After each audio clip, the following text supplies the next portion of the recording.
Assalamualaikum warahmatullahi wabarakatuh. Nama saya Muhammad Rizal Kautsar dari kelas X IPS 1. Hari ini saya akan menjelaskan peradaban Romawi kuno dari awal dia mulai sampai akhir dia runtuh. Oke, Ancient Rome. Apa itu Roma? Mungkin kita mengetahuinya sebagai kota kecil di Italia. Tapi, 2000 tahun yang lalu, Roma adalah salah satu pemimpin di dunia ini dan mempunyai kekuasaan yang lebih luas atau bisa dibilang berkali-kali lipatnya dari Indonesia di dunia ini. Ribuan tahun yang lalu, ada orang tinggal di sebuah sungai Tiber, berpikiran untuk how we can conquer the world, atau berpikiran dia pengen bikin kerajaan, dia pengen menguasai dunia. Dan saat itu Roma beruntung, karena di samping-samping Roma terdapat kerajaan-kerajaan yang sudah besar. Dan Roma juga beruntung mempunyai privilege yang lebih penting, yaitu adalah Roma merupakan kota paling aman pada masa itu. Roma adalah kota yang paling aman, jauh dari maling, jauh dari pembunuhan, dan ada panggilannya dulu sebagai safe haven. Dan ternyata itu adalah awalan yang sangat baik untuk memulai suatu kerajaan. Hingga akhirnya Roma pun mulai mulai dimasuki oleh banyak penduduk karena reputasinya sebagai the safe haven atau sebutannya sebagai kota paling aman. Dahulu ada 7 raja dalam kerajaan Roma. Hingga akhirnya pada tahun 509 sebelum Masehi atau 509 BC terjadi skandal besar, skandal yang sangat besar yang melibatkan raja terakhir dari Roma, yaitu adalah pemerkosaan yang dilakukan oleh Raja Lucteria, sehingga membuat dia menjadi raja terakhir di Roma. Dan itu adalah salah satu turning point dari kerajaan Roma untuk jatuh menjadi Republik Roma. Dan akhirnya pada tahun 509 BC terlahirlah suatu Roma yang baru, yaitu adalah Republic of Rome. Saat Republik Roma terjadi, rakyat Roma tidak ingin Republik Roma itu dipimpin oleh satu kekuasaan orang. Jadi dia pengen kekuasaannya itu dipilihnya oleh berbagai macam orang. Jadi akhirnya dia melakukan demokrasi, atau yang kita sebut sebagai elected. Dan akhirnya Roma dipimpin oleh yang namanya konsul, 2 orang yang memimpin Roma dan selalu berganti setiap tahun. Dan konsul itu dipilih oleh senat, dan senat itu dipilih lagi oleh bawahannya, dan bawahannya itu dipilih lagi oleh rakyat. Jadi semuanya itu oleh rakyat. Dan konsul selalu berganti setiap tahunnya.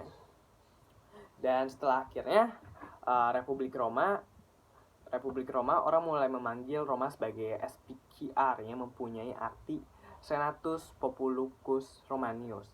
Saat terlahirnya Republik Roma memanggil Roma sebagai panggilan SPQR atau artinya Senatus Populucus Romanius, dan kalimat Latinnya yang artinya adalah Senat bersama rakyat Romawi. Itu adalah salah satu bikinan rakyat Romawi.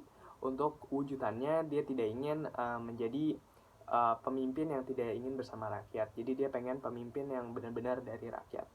Dan akhirnya pada tahun 390 BC, itu adalah titik permulaan Roma untuk menjadi negara paling besar di dunia atau negara paling berkuasa di dunia dan sepanjang sejarah. Pada tahun 390 BC atau 390 sebelum Masehi, Roma pertama kali melakukan ekspansi atau biasa yang disebut the expansion of Rome. Dan Roma pada saat itu mempunyai musuh besar karena dia ingin ekspansi lebih besar. Dia berhadapan dengan musuh besar dan membuat peperangan paling mahal, paling berdarah, paling sadis di sepanjang sejarah Republic of Rome, yang biasa kita sebut adalah Perang Punik. Perang Punik ini terjadi antara bangsa Rom dan bangsa Kartago yang terjadi lebih dari 100 tahun. Dan makanya ini disebut sebagai perang paling mahal dan paling berdarah pada masa Republic of Rome. Dan setelah perang yang begitu sengit hingga bertahun-tahun, bahkan hingga 118 tahun, akhirnya pada saat 149 BC atau 149 sebelum Masehi, Roma melakukan taktik yang sangat luar biasa, yaitu adalah dia melakukan penjajahan wilayah di sekitaran bangsa musuhnya atau yang disebut sebagai bangsa Kartago, musuhnya pada saat perang Punik. Dia melakukan penjajahan di sekitar area bangsa Kartago itu, sehingga bangsa Kartago terdesak. Dan akhirnya pada tahun 146 BC atau 146 sebelum Masehi adalah turning point dari perang itu tersendiri, karena pada saat itu konsul saat itu dia langsung memerintahkan untuk menghabiskan Roma saat itu juga, menghabiskan Kartago saat itu juga. Dan akhirnya Kartago pun habis. Yang sekarang adalah Kartago adalah wilayah dari Tunisia hingga Algeria. Jadi bibir dari Tunisia hingga Algeria terbentang itu adalah wilayah dari Kartago. Dan setelah dia memenangkan berbagai macam wilayah, memenangkan berbagai macam perang, menjadi suatu gendut, negaranya gendut. Dan akhirnya pada tahun 133 sebelum Masehi terjadi Civil War and the Fall of the Republic. Setelah menguasai hampir setengah dunia, Roma butuh banyak pasukan lebih, sehingga para petani di bangsa Roma itu terpaksa untuk mengikuti menjadi prajurit. Dan bukan petani doang, banyak orang-orang penggerak ekonomi terpaksa menjadi prajurit. Khususnya adalah petani, karena petani itu dia mempunyai ladang, sehingga jadi saat dia menjadi seorang prajurit, ladang-ladangnya tidak terurus. Dan pada saat itu Roma terjadi suatu bencana, yaitu adalah bencana kelaparan di Roma, yang terjadi pada tahun 133 BC atau 133 sebelum Masehi, dan membuat Roma menjadi suatu bencana besar yang di dalamnya bukan hanya terjadi krisis saja, namun terjadi yang namanya perang di dalam politiknya, karena banyak orang-orang yang ingin merebut kekuasaan mutlak dari sebuah negara besar di dunia pada saat itu. Dan akhirnya pada tahun 49 BC atau pada tahun 49 sebelum Masehi terjadi rival yang sangat terkenal di dalam panjang sejarah manusia, yaitu adalah rival terhebat dari Roma, yaitu adalah Outstanding General of Rome, adalah Julius Caesar dan Gnaeus Pompeius. Dia adalah salah satu jenderal paling hebat di Roma yang menguasai Roma. Dia bertarung untuk butuh bertahun-tahun untuk Julius Caesar dapat mengalahkan Pompeius. Dan akhirnya setelah perjuangan yang lama, akhirnya Julius Caesar berhasil mendapatkan Roma dan mengalahkan seseorang Pompeius. Dan akhirnya dia juga mendapatkan hati seorang Cleopatra. Dan pada saat dia setelah mengalahkan Pompeius, dia kembali pulang ke Roma sebagai seseorang yang paling berkuasa di Roma, yang mempunyai jabatan sebagai, banyak ya, ada 3 ya. Yang pertama adalah konsul, senat, dan juga diktator jabatannya pada saat itu. Sehingga membuat kekacauan atau membuat suatu gosip bahwa dia akan menguasai Roma sendirian. Dan itu membuat khawatir berbagai banyak kalangan, mulai dari kalangan senat dan juga kalangan masyarakat.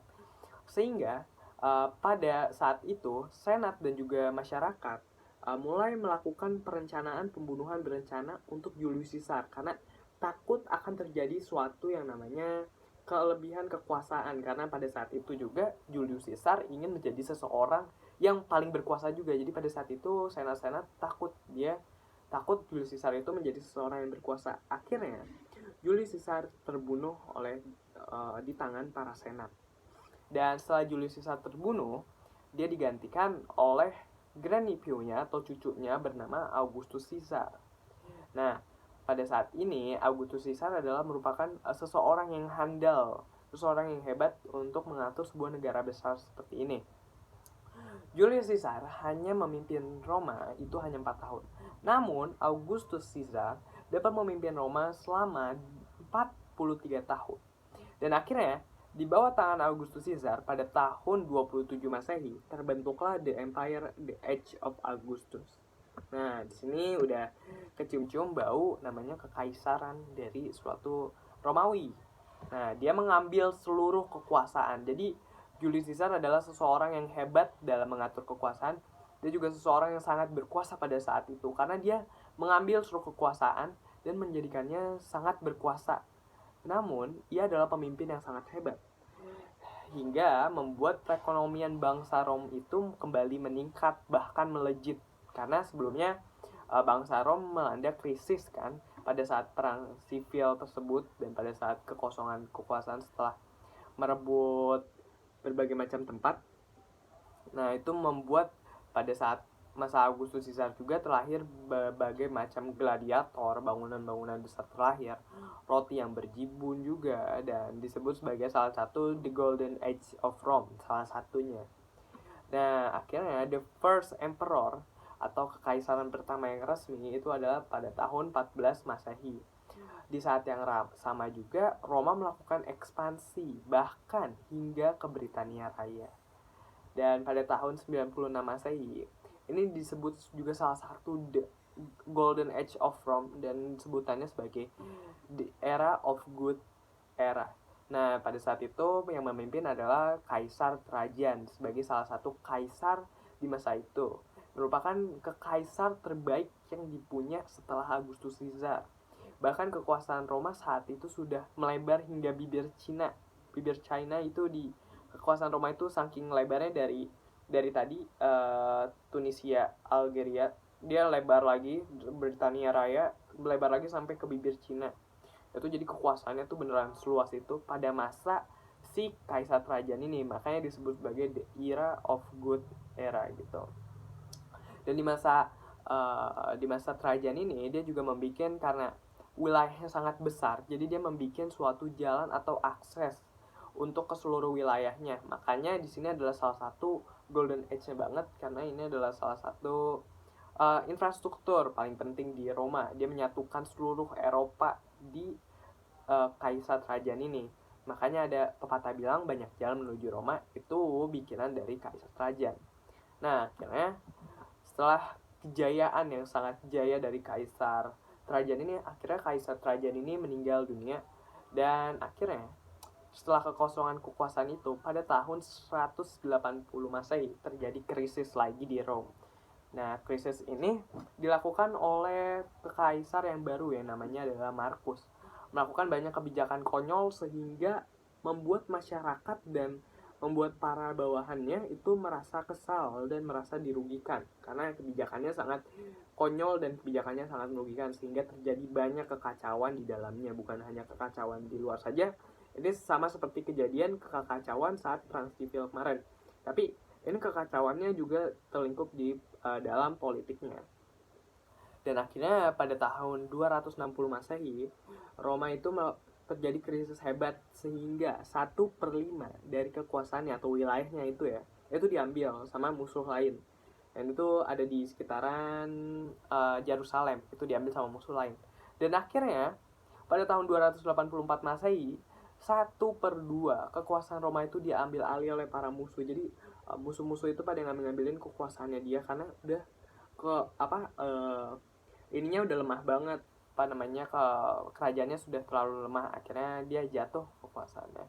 Dan akhirnya inilah akhir dari sebuah kekaisaran Roma ini dan sebuah peradaban Roma kuno ini. Akhirnya disinilah tempatnya berakhir. Dan akhirnya Roma terbagi menjadi dua, yaitu adalah Bizantium dan Roma Utara, dan akhirnya runtuh. Dah. Sekian dari saya, Muhammad Rashid Al-Kautsar. Wassalamualaikum warahmatullahi wabarakatuh.